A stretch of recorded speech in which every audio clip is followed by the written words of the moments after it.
Kewajiban yang pertama saan kita kena puasa melihat bulan. Inan naurung kalon, naurung hanakalan. Menyon dalam hadis sumu li ru'yatih, berpuasalah kamu karena melihatnya. Nyanya gebuah bulan, awal bulan. Menyau bagi orang yang kadu kalen kedroganya positif wajib. Karena droga yang kalen.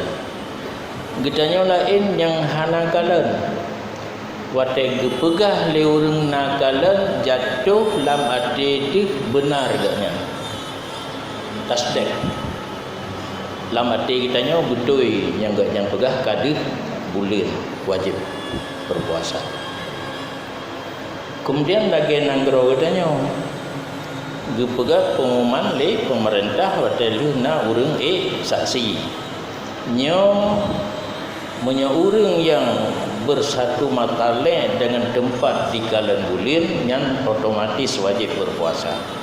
Menyo hana bersatu matale boleh kalau berpuasa karena hasil pengumuman pemerintah. Baik warta berita meri kan punya pengumuman le sidang isbat di Pegahaba Menteri Agama diumumkan bahawa na urang kalan bulan kalau disumpahkan saksi di bulan diumumkan ke getanya sehingga awal Ramadan. Nyan pengumuman pemerintah. Monyo warta berita bak TV koran dah baca nyen golong tente pengumuman pemerintah. Karena yang namanya berita boleh jadi hoax. Selama lun didayah ledro ulama besar almarhum Abu dan Nomira, almarhum Abun di Masjid Raya dan almarhum Abun di Tanjungan hanadom mukhalafah dengan pemerintah.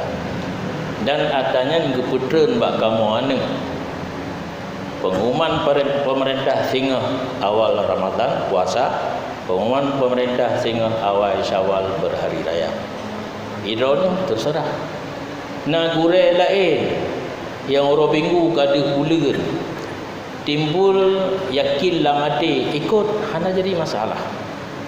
Nah gure lain Rabu gedih baru gedi wate kale bulan yakin lamati gugurenya ikut tidak jadi masalah. Yang jadi masalah bak mulai telat bak habis ikut.